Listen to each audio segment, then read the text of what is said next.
So, Tasha Delay, welcome everybody. Those of you who are present here and those of you who are online as a part of this, please online turn off your audio so that we don't get any noise mixed up there in the recording. So let us begin, as we have been, by taking some deep breaths in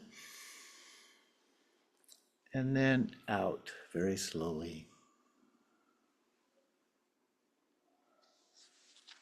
Again, and out.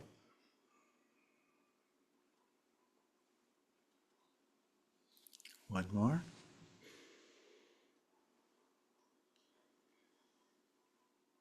And out. You should be experiencing a sense of mental calm, peace, and so forth. So then we take refuge. I take refuge in the Buddha, the Dharma, and the Sangha most excellent for the benefit of all sentient beings. I take refuge in the Buddha, the Dharma, and the Sangha most excellent for the benefit of all sentient beings. I take refuge in the Buddha, the Dharma, and the Sangha most excellent for the benefit of all sentient beings. So we are on part 4. Actually, technically, it would be part 5, but we did 2 parts 3, A and B.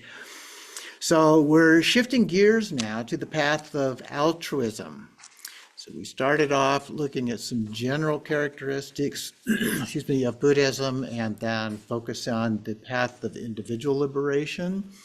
Didn't go into it in any great detail, of course, because we're focused on those kind of elements that are related more directly to the Tibetan Buddhism. So here, just by way of introduction to this one, the Path of Altruism, this shows signs of developing from the very beginning of Buddhism. So there are elements in the early teachings of the Buddha about these things. There are examples of a more cosmic form of Buddha. We use the Bodhisattva concept as a part of this tradition. It's probably the most basic and important of these views. It's an enlightened being focused on benefiting all beings. It's viewing the Buddha in that way. And various practices, usually affiliated with the Path of Altruism, are found in the Pali Canon as a part of that, but have been de-emphasized in the path of individual liberation. So you could look at the texts that were, especially the commentaries on the Pali Canon, and there's a lot of stuff that got left out. They didn't include. And a lot of those things are in this particular tradition that just didn't include in the Pali tradition. And so those, though, are now being more incorporated. People are going back and saying, why didn't we include this? Where's the loving kindness, the compassion that the Buddha emphasized, and so forth? Anyway, so it began to flourish around the 5th to 6th centuries CE. So this is almost a millennium after the time of the Buddha. And the path of altruism is based on the idea of altruistic intent, and so to achieve liberation for the benefit of all sentient beings. So that's the major shift that we see happening here. According to Tibetan tradition, Shakyamuni Buddha taught this approach, generally referred to as Mahayana, the great yana or the great tradition, to more advanced disciples. This is at least the story, the way it's understood.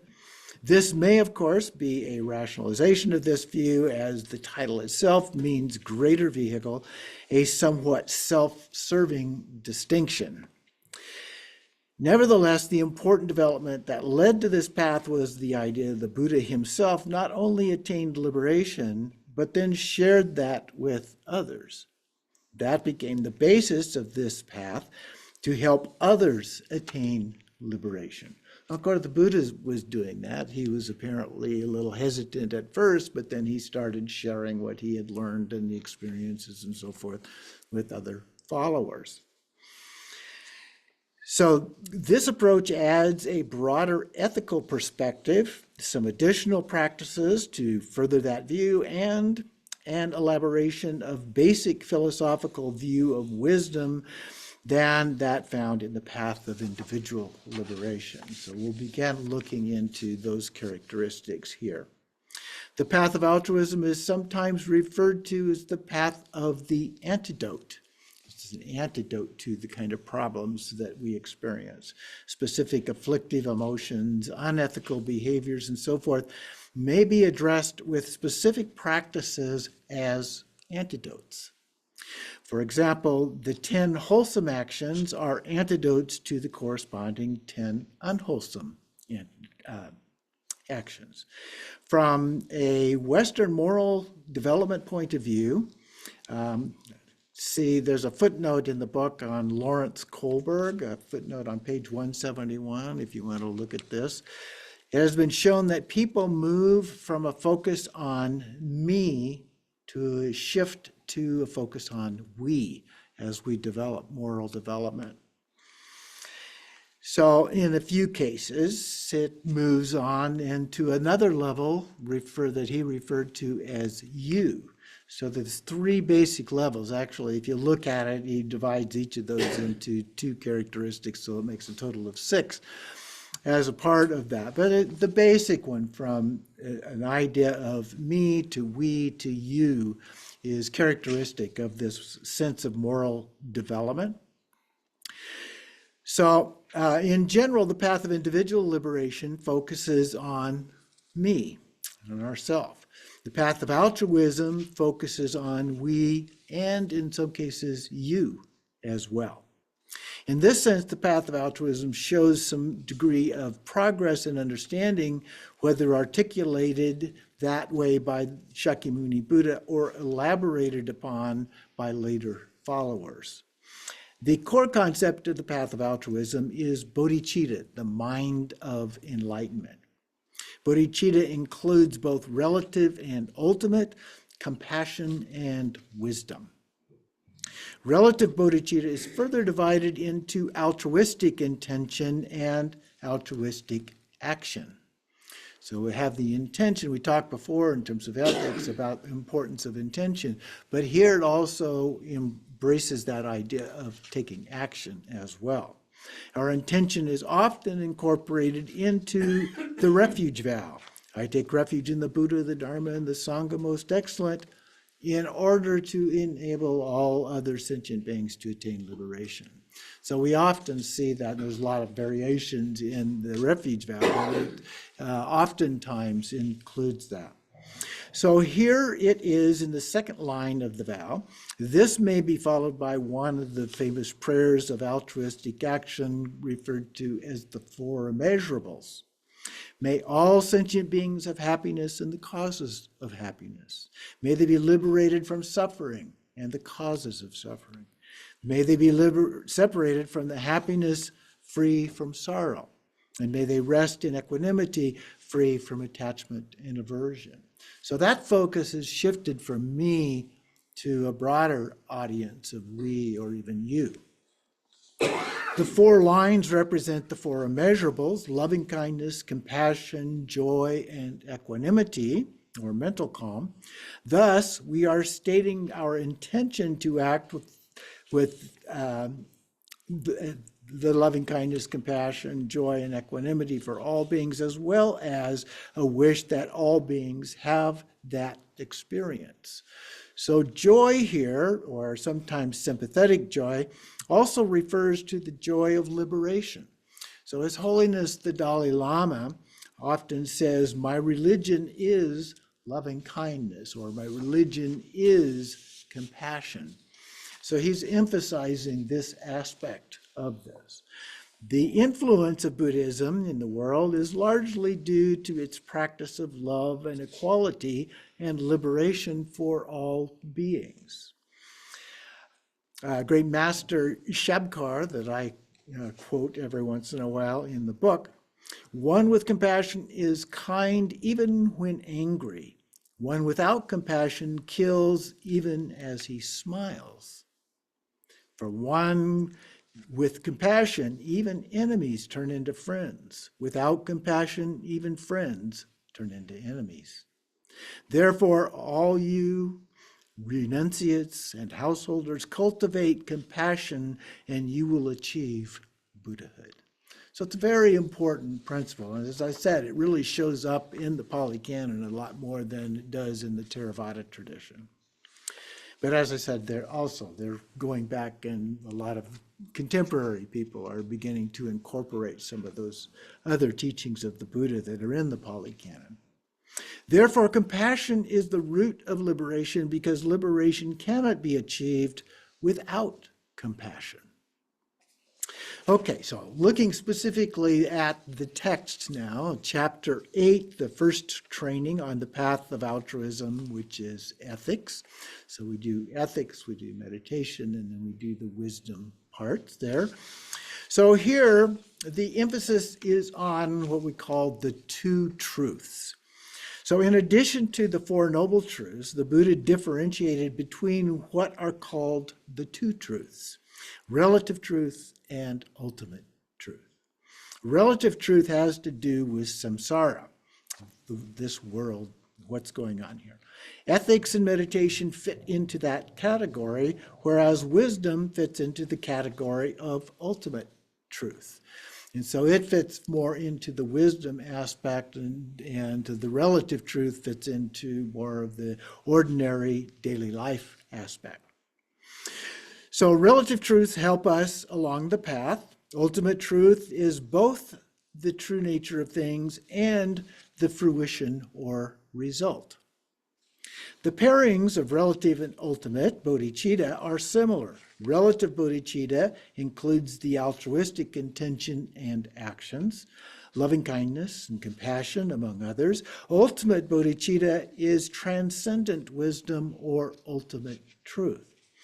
The third pairing, often found in Buddhist texts, is that of provisional meaning and ultimate meaning. Provisional meaning refers to the contextual dependence of the citation.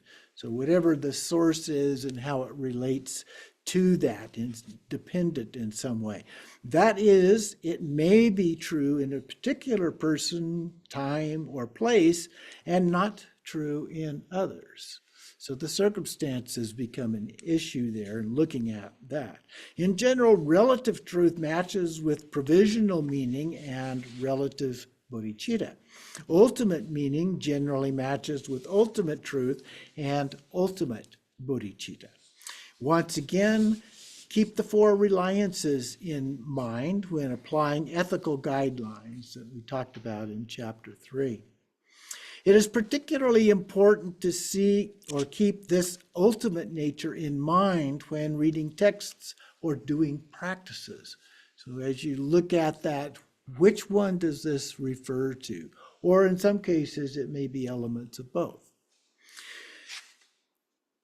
And then, since ultimate truth or wisdom and so forth cannot be described, it's explained as that way, it's beyond any description, any ideas, concepts, words, or labels applied to the practice and result of Buddhist practice are, by definition, relative or provisional in nature.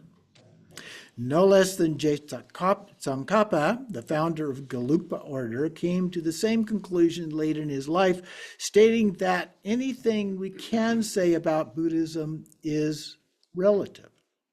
Only the ineffable, beyond words, direct experience of the ultimate, labeled variously as Rigpa, Dharmakaya, clear light, and so forth, can be said to actually be ultimate, although it's labeled with words. That's part of the problem that we get into, especially the philosophical views as we get into more advanced versions of that. Anyway, once we attempt to describe it, we enter into the realm of relative and provisional. Nevertheless, these teachings on the ultimate are necessary and helpful in guiding our practice until we too are able to directly experience, stabilize, and gain confidence in this experience of the ultimate itself. So we wouldn't be able to understand the ultimate if we didn't use some words to explain it and so forth. So it is necessary to do that, but that's kind of an intermediate step to getting to the actual experience. So hence, we sometimes use terms like suchness, thatness, isness, yet these too are labels. Thus, the only thing that can truly be said about it is that it exists. So next we're going to talk about the 6 poisons. To further examine the ethical view of the path of altruism, we examine, we examine the 6 poisons. To free our innate happiness, we need to deal with our afflictive emotions and mental obscurations.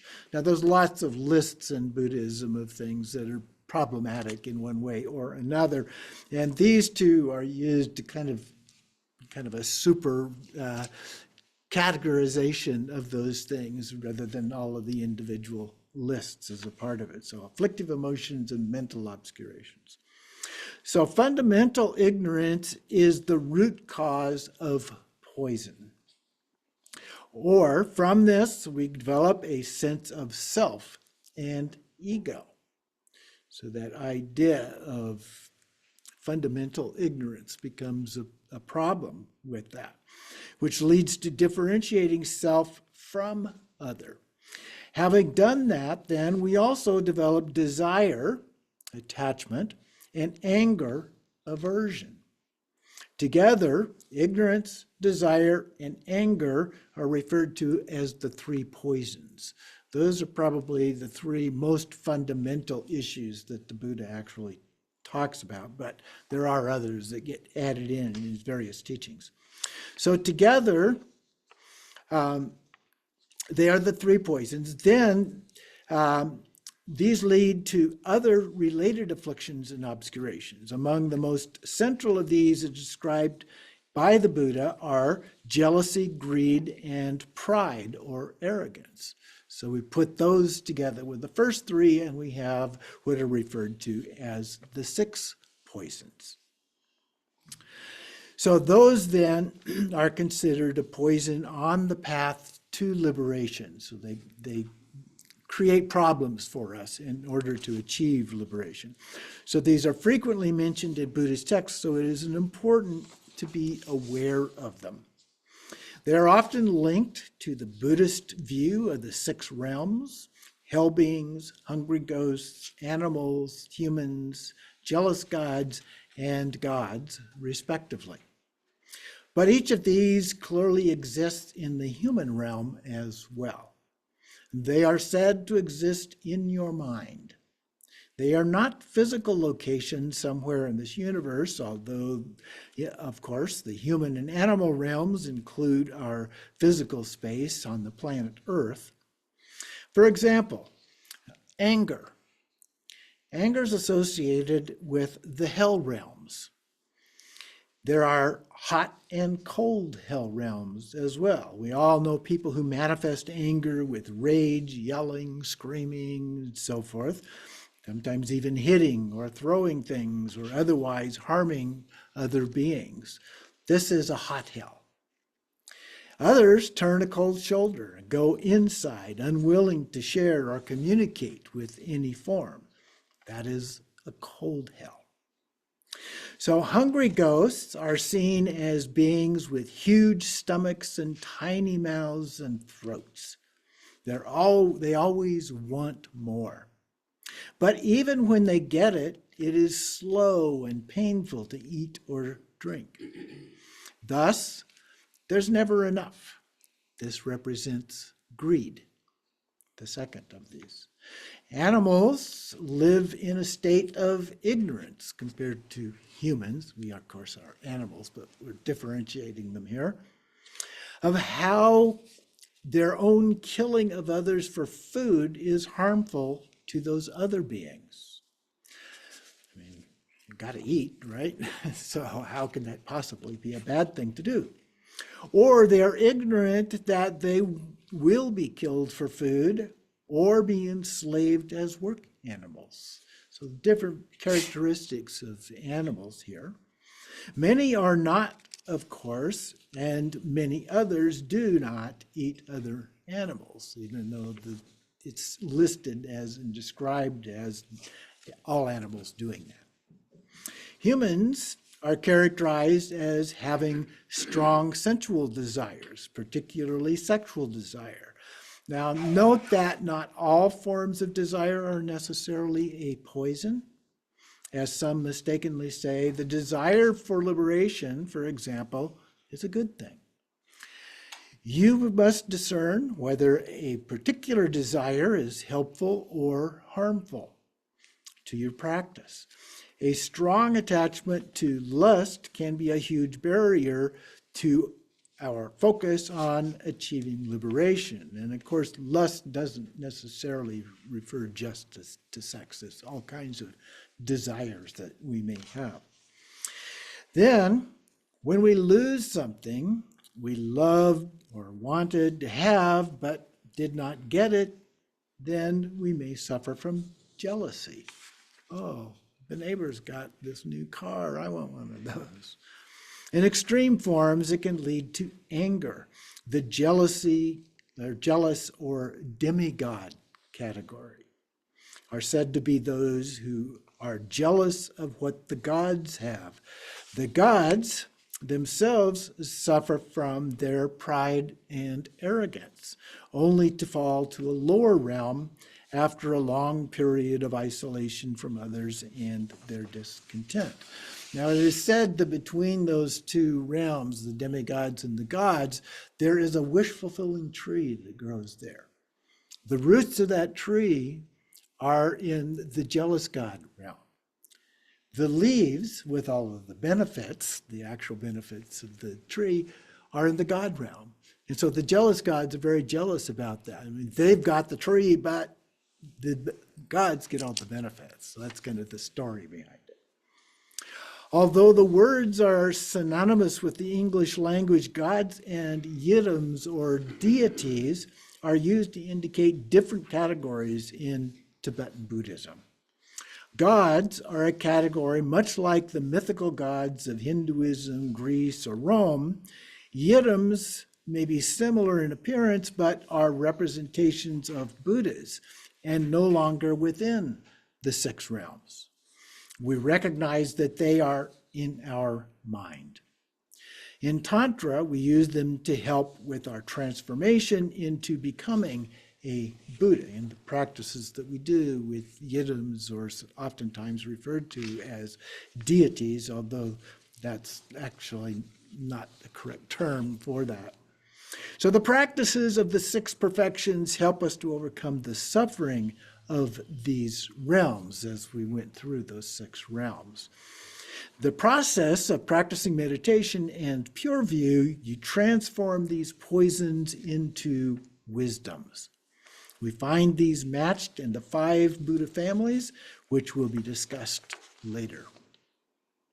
Next, we want to talk about the second vow. The heart ethics of the Path of Altruism is the Bodhisattva vow. In part 2, I briefly described the 3 vows.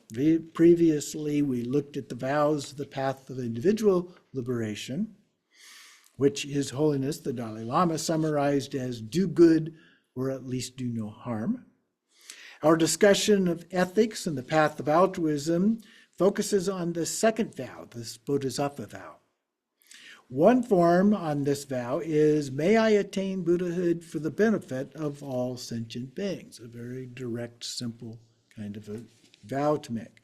This is often included with the refuge vow, repeated at the start of or early in the practice session, as described in the beginning of part 4. A more detailed poetic expression of the vow is in the form of the 4 great vows. Those are, however innumerable beings are, I vow to liberate them. However inexhaustible delusions are, I vow to extinguish them. However immeasurable the dharmas are, I vow to master them. However incomparable liberation is, I vow to attain it. There are numerous versions of the Bodhisattva vow. J. Tsongkhapa, who lived in the mid 1300s and into the 1400s, listed 64 different versions of this vow. So, and that was a long time ago, so who knows how many of them there are now. Perhaps the most popular version is taken from Shantideva, who lived around 700 CE. We don't know his exact dates, but lived around that time. In his text, The Guide to the Bodhisattva's Way of Life, which is a classic, important text in terms of understanding these things from the Tibetan Buddhist point of view. So it is often used as the Bodhisattva view ceremony. So let me just cite those verses.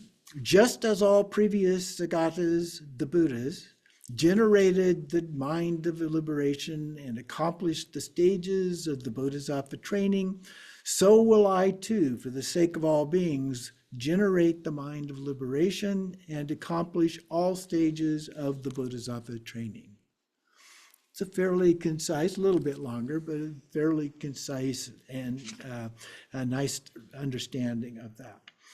One favorite verse, often repeated by His Holiness the Dalai Lama, is the following, which also comes from The Guide to the Bodhisattva's Way of Life by Shantideva. As long as space endures, as long as sentient beings remain, may I too remain for the benefit of all sentient beings. So Shantideva's text is based upon the 6 perfections, or paramitas. The first one is generosity, the second, ethics, the third, patience, the fourth, persistence, the fifth is meditative concentration, and the sixth one is wisdom. Both generosity and ethics have to do with ethics on the path of altruism. Generosity, of course, means giving in some way. We can give material things, or we can have them and they are when they're needed, and we will help when they need help. Or we can give time, helping others as needed. We can also give through our devotion and practice so that we can help others on their path to liberation. Among the verses that illustrate the ethical commitment of a bodhisattva are these, selected from Shantideva's chapter 3. May I be a guard for those who are protectorless, a guide for those who journey on the road. For those who wish to go across the water, may I be a boat, a raft, a bridge. May I be an isle for those who yearn for landfall, and a lamp for those who long for light, for those who need a resting place, a bed. For all who need a servant, may I be a slave. More extreme, taken literally, it didn't literally mean to be a slave. May I be the wish-fulfilling jewel, the vase of plenty, a word of power and a supreme remedy. May I be the trees of miracles. There's a Tibetan myth about trees that leaves are all miracles, a little bit like the tree between the jealous gods and the gods. And for every being, an abundant cow. Like the great earth and the other elements enduring as the sky itself endures, for the boundless multitude of living beings, may I be the ground and vessel of their life.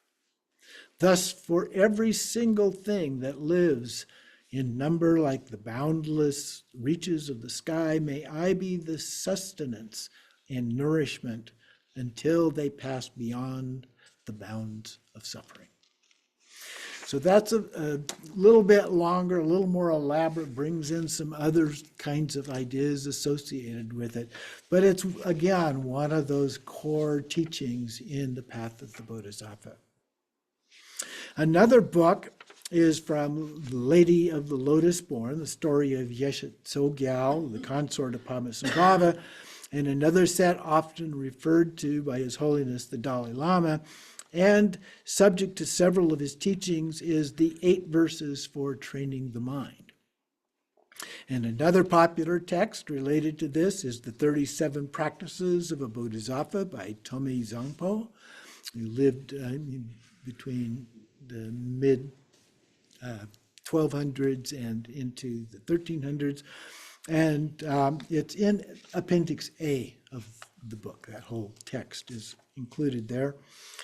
The other ones are not, but you can easily find those. All of these verses are intended to motivate us, and they are talked about more in the book. All of these verses are intended to motivate us to make a similar commitment for the benefit of others. So this is the Bodhisattva path. It becomes very important, not just for us, but then also to do everything that we can to help benefit others.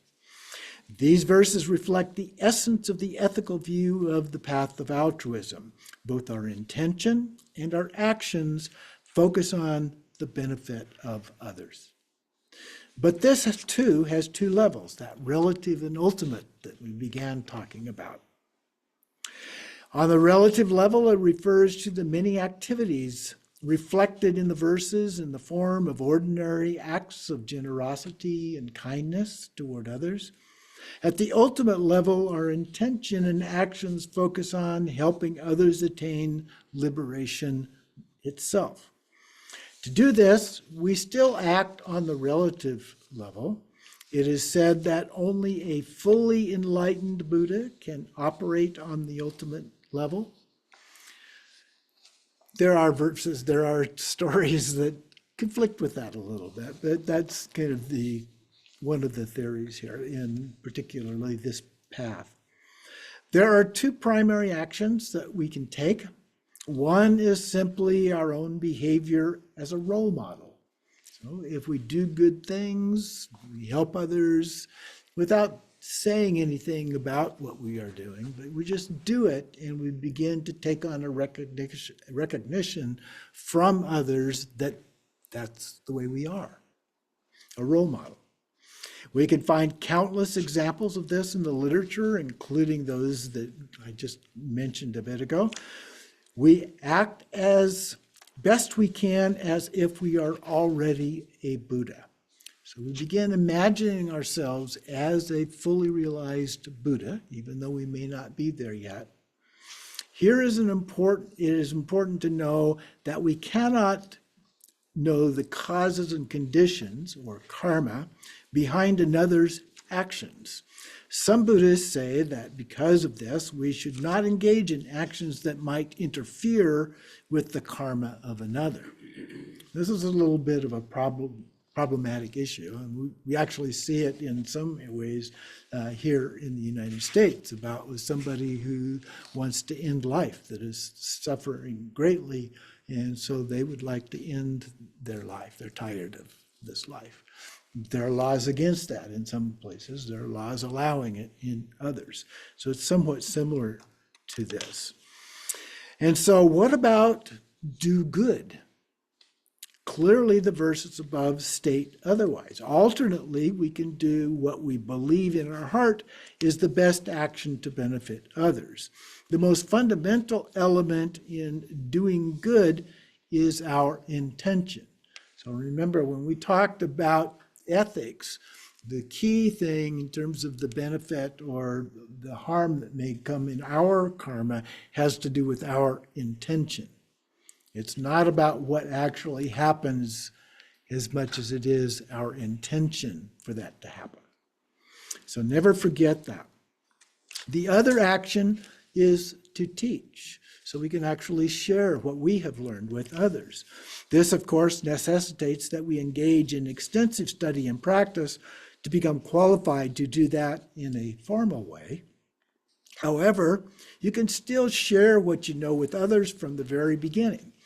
In doing so, keep in mind that as a rule, Buddhists do not proselytize. I think it's important to be aware of that, because there are certainly religious traditions in which that's one of the main practices, is proselytizing, trying to sell their religion to others. We do not wear our religion on our sleeves, so to speak, but we only respond to inquiries initiated by others. It was interesting that I was on a family retreat with my siblings up in Oregon a while back, up in the mountains. And one of my brothers started asking me about Buddhism a little bit, and pretty soon another one showed up, and another one, and another one. There's 5 of us. And so all of us were there at some point as a part of just general discussion and explanation of what Buddhism was about. And so I didn't try to impose anything on any of them. My sister is adamantly Christian in her view of things, and that's fine. If it works for her, that's perfectly fine. So we don't try to impose this on others, but we want to make it available to those who are suffering and so forth at their own choice. So we respect others and don't try to impose it on there. Now, the next topic here to talk about today is the 18 Bodhisattva downfalls. So there are things that we can do that violate the idea of being a Bodhisattva as well.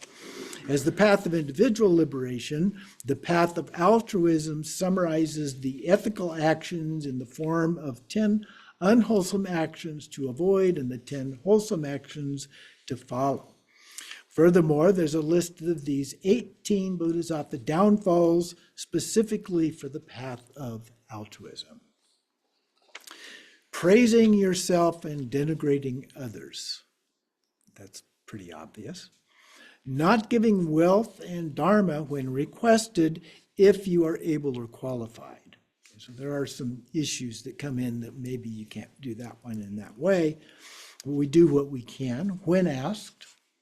Not forgiving others who apologize.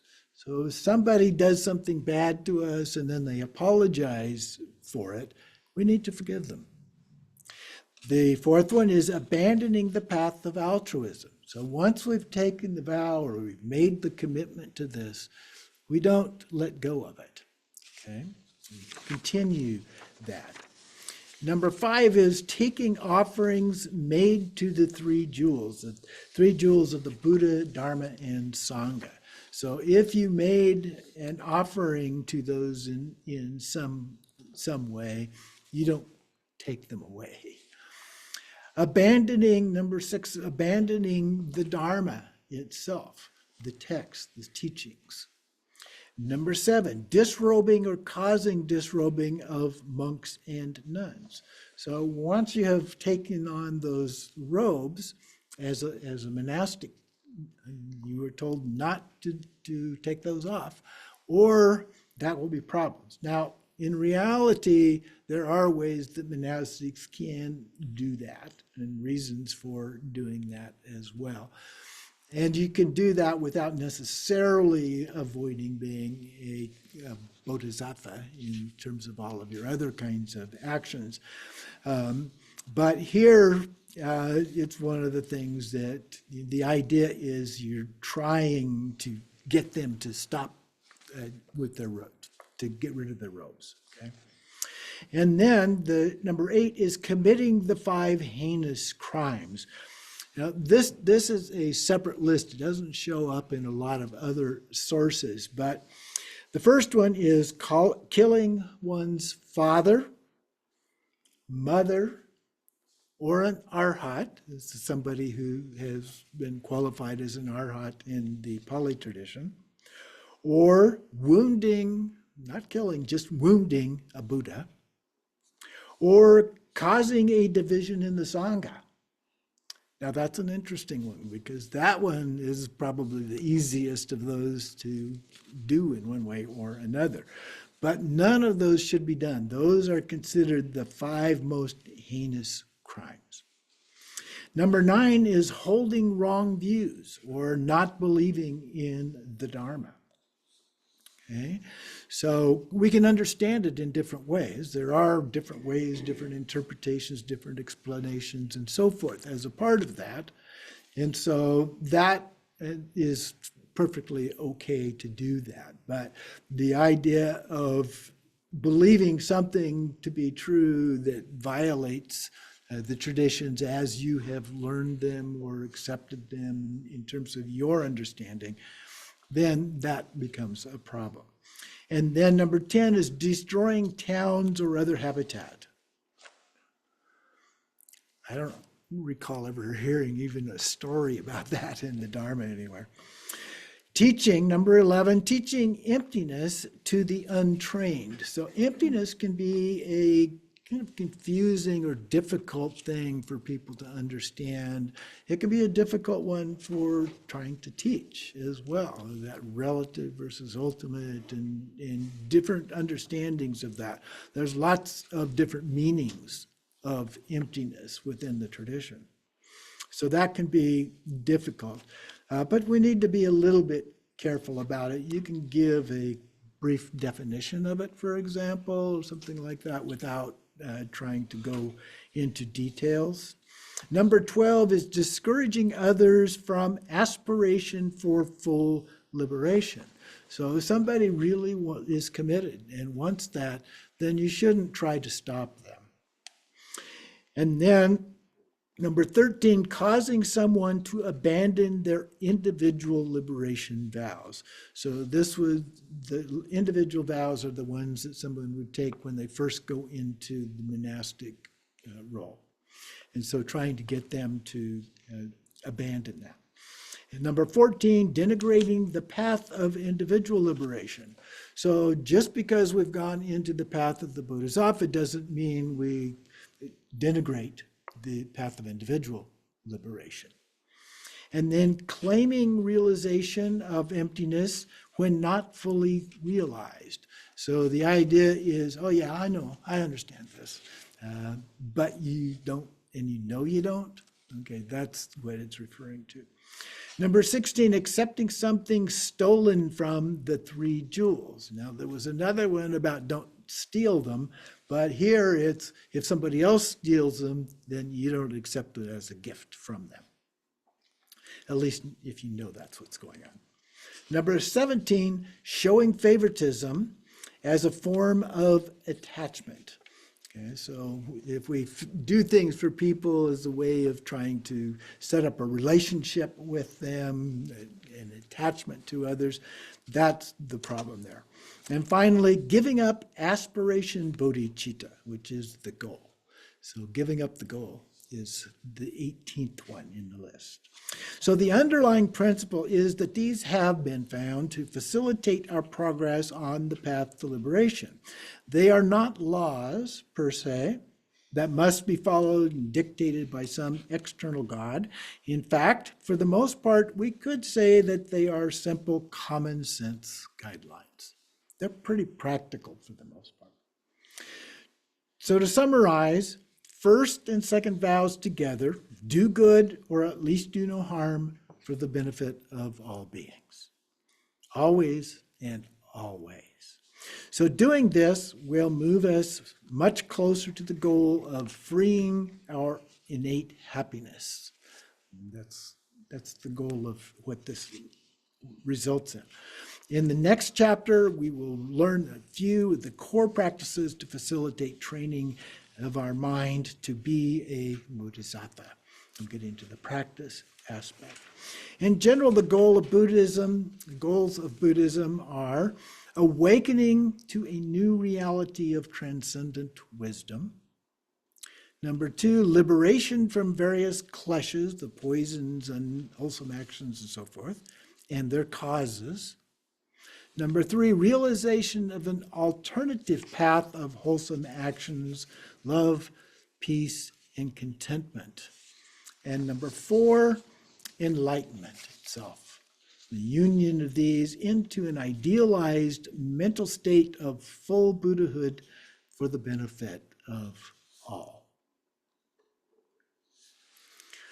So often we recite the text for this, and I'm just going to read it for us here. I often offer refuge in Bodhisattva vows at this point in our previous Essentials of Tibetan Buddhism classes to those who chose to receive them. So next week is going to be a relatively short class. And so if any of you are interested in receiving the Bodhisattva vow, doesn't take very long, then we will do that next week as a part of this.